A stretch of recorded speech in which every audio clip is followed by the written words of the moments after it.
guys? As you can see, I am burnt.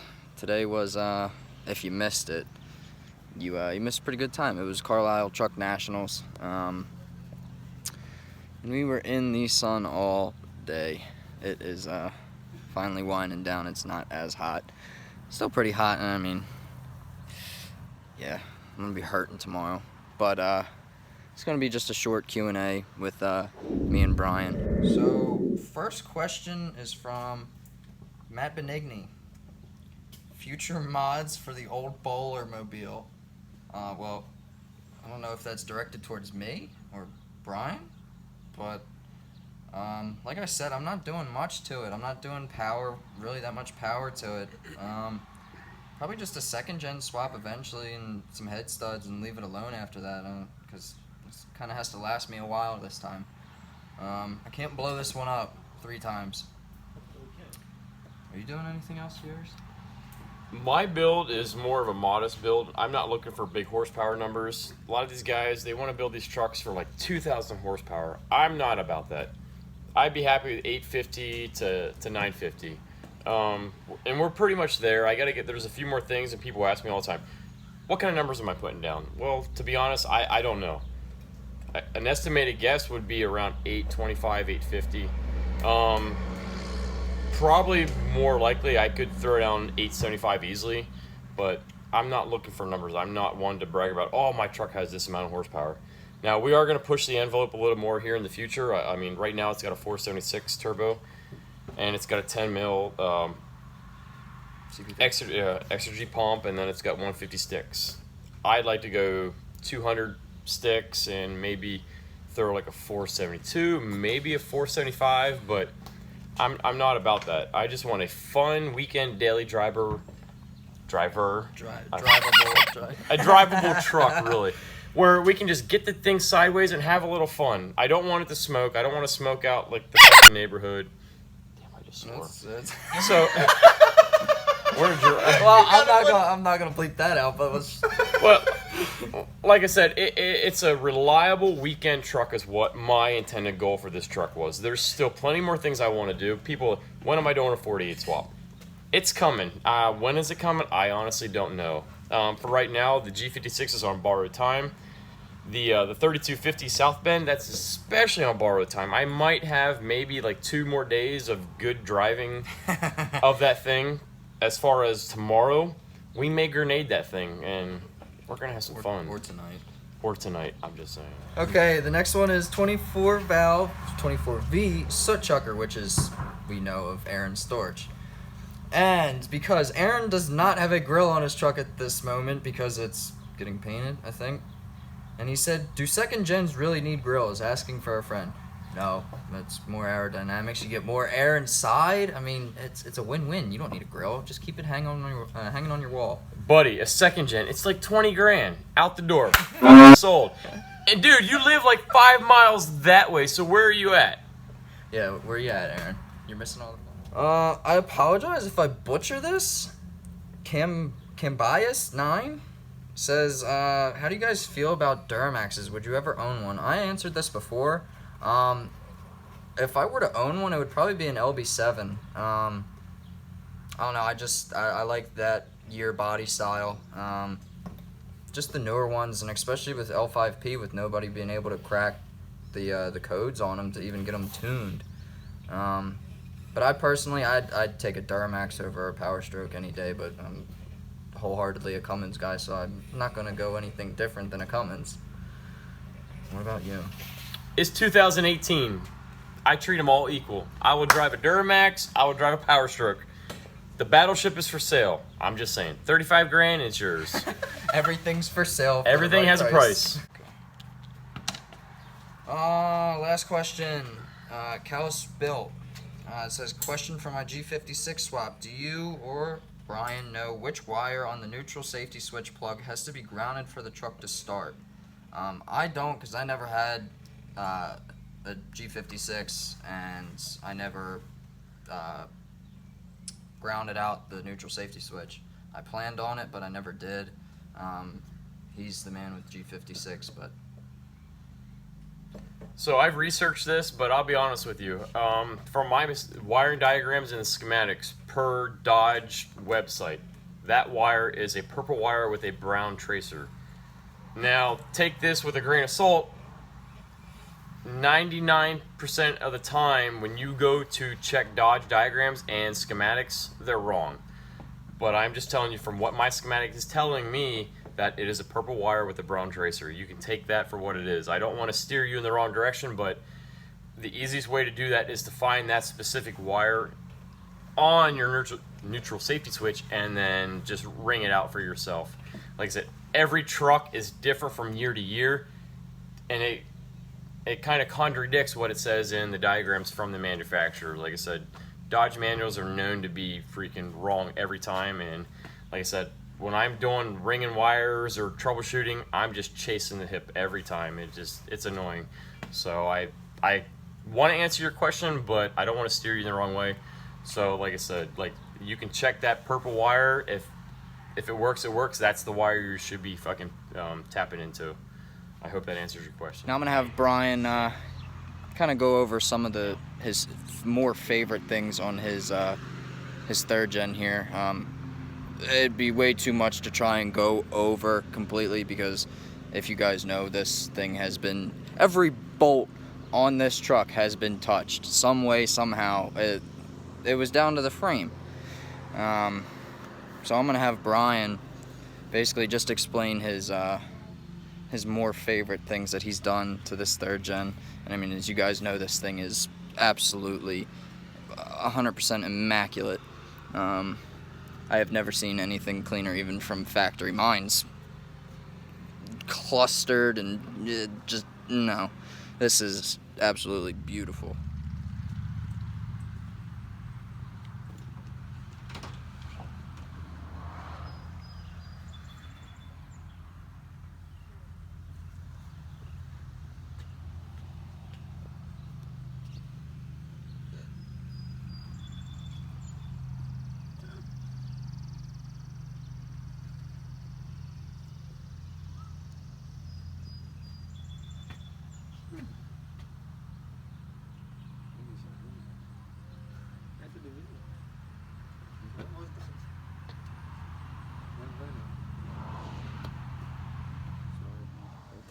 So a lot of people ask me about my build. This build has been a roller coaster from hell. From day one, like I said, I think the first and foremost thing is, like, when I built this truck, I built it for myself. I didn't build it for shows. I didn't build it for awards or recognition. I built it for me. I built this truck for what I wanted. And I honestly think that's what a lot of people should emphasize with their own build. Don't build it for anybody else. Don't build it for the glory or whatever, or be like, oh, I got forces or stuff like that. Build it for how you want, not how other people want. The paint's nothing original. It's 1H5. It's Toyota FJ Cruiser Cement Gray. That's what it's called. I believe the actual name is Cement Metallic Gray. Blah blah blah. Whatever. I've always been a fan of those colors, the solid colors, more like the Nardo grays, the Audi colors. I love those colors.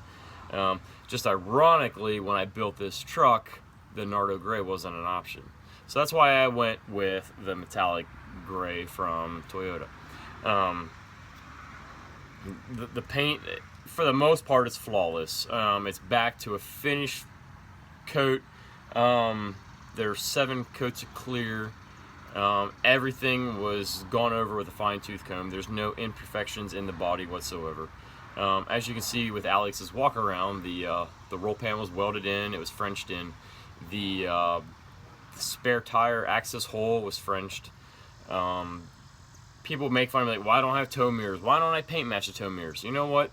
If that's what you want to do with your build, more power to you. That's not the goal I had with this truck. Honestly, I think too much paint match on a vehicle is just overkill, and it washes itself out. I wanted a little bit of contrast with the gray, the black, and the red.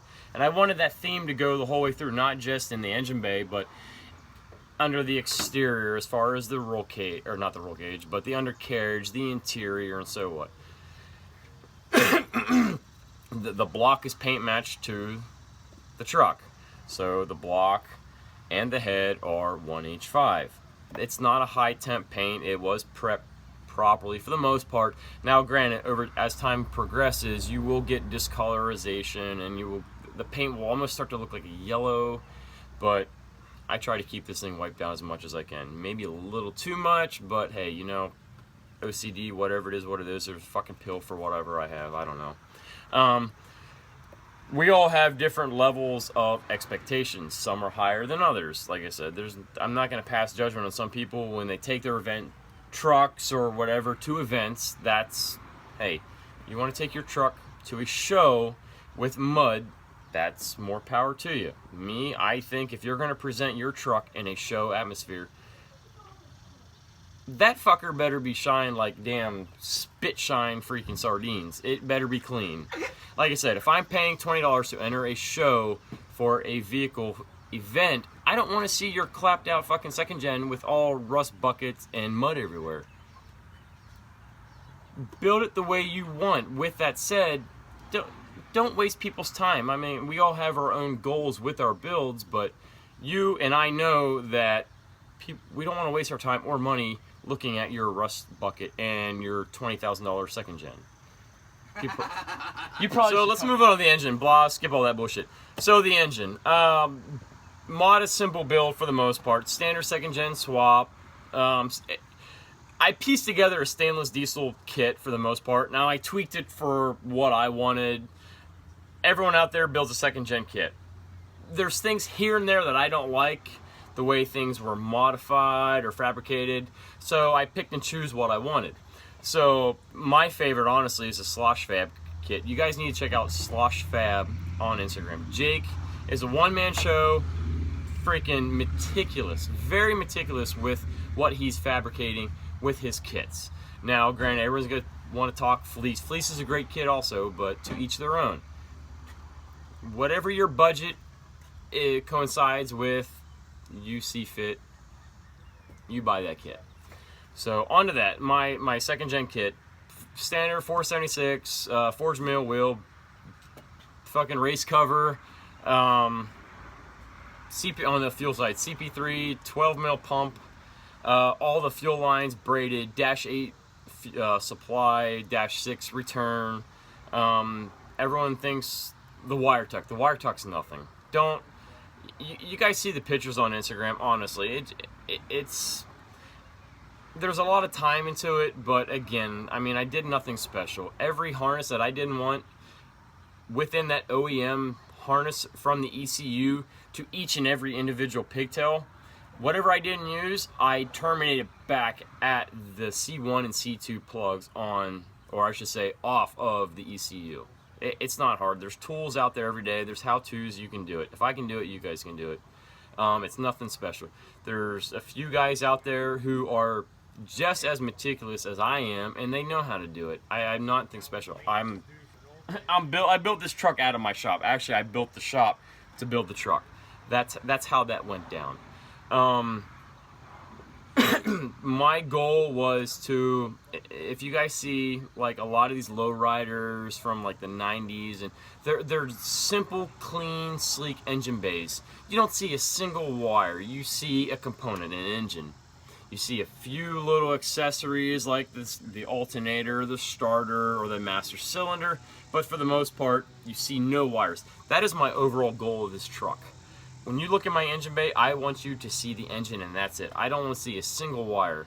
I'm still going back in and tweaking things here and there, and I'm not done. A lot of you guys know that my overall goal with my engine bay is to totally delete the ECU and the TIPM. And we'll talk about the TIPM. On 5.9, you guys have the option of a standalone and totally eliminating TIPM from the electrical side of this system. 6.7 guys, it's a little more intricate to delete that without the ECM, throwing codes and not being able to start. I don't know the inner workings of all that, I'll be honest with you.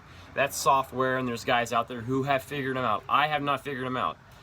Like I said, what you see is what you get. I post everything I can on Instagram, and when I do get questions, I answer them.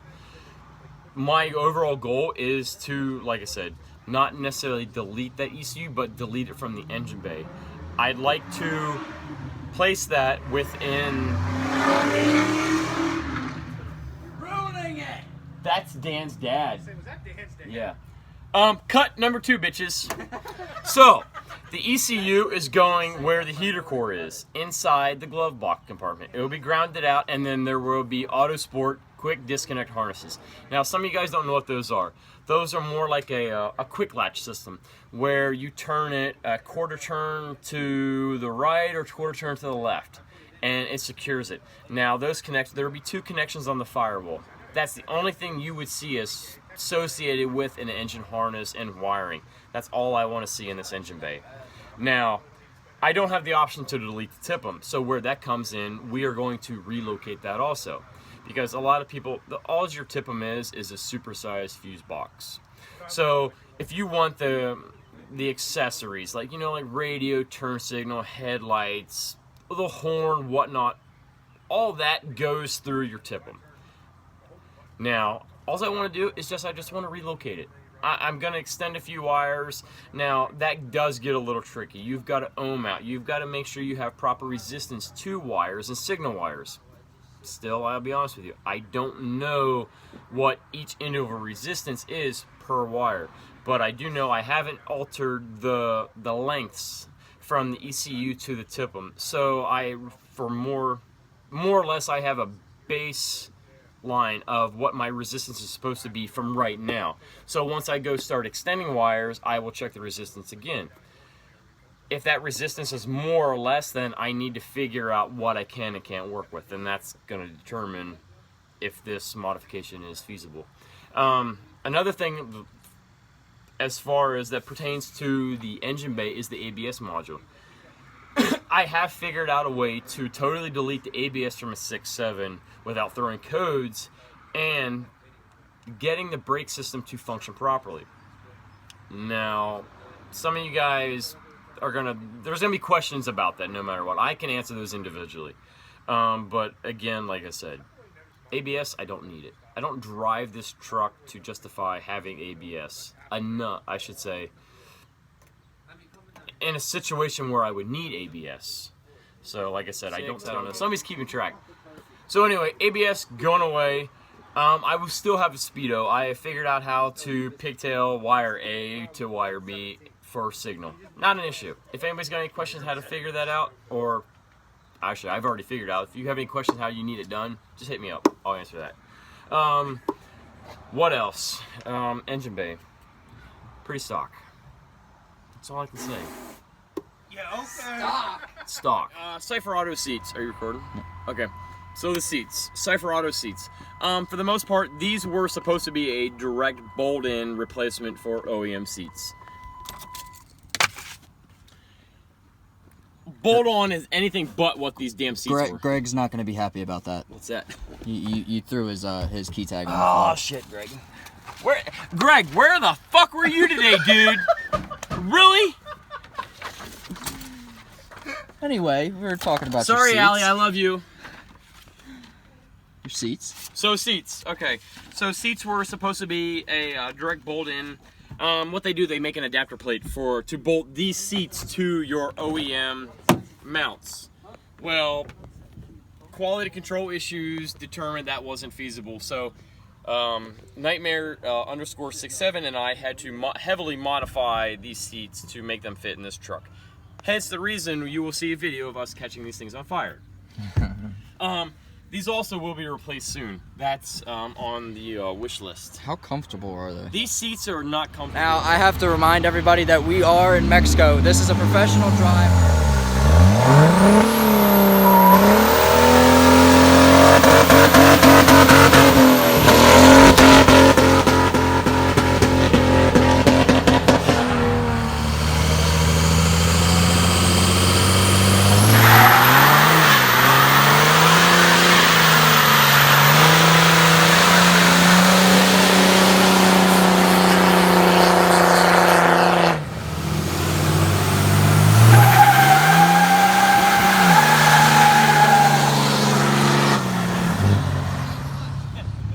What happened? She's done. Oh, man.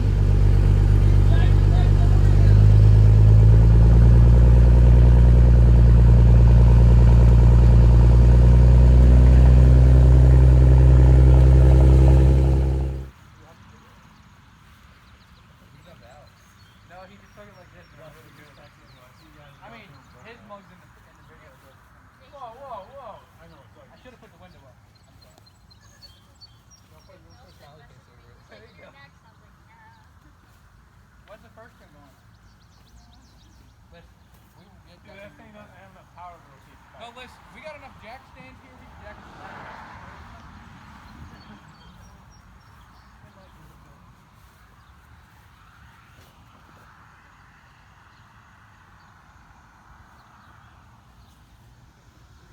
Oh, yeah, we turn around. I gotta get a picture of these tracks. Oh, yeah, we got a picture of it. And then, I did the second one as he was getting old. Well, as Brian said earlier in the video, that clutch was not destined long. Yeah, it's toast. He can't even barely get it into gear. But hey, I told him to do a burnout. He did a burnout. So anybody who's got a clutch, inquire below. Brian's gonna need a new clutch, preferably probably a triple. If you got one, leave it below, and I'll let Brian know. But hope you guys liked today's video. Just a quick Q&A, and then Brian wanted to go over his whole build. I mean, I guess if you want to say, he didn't go over the whole thing because, like I said, you guys know that there is a lot of stuff that has done to that truck. But you know, I appreciate you guys. We're still creeping up on 2,000 subscribers. So if you haven't already, please do hit that subscribe button to keep in contact with everything that I do. I'm still trying to post at least once or twice a week, depending on time and, more importantly, money. But yeah, do what you guys do best. Hit that subscribe button, like this video if you haven't already, and we'll see you next time.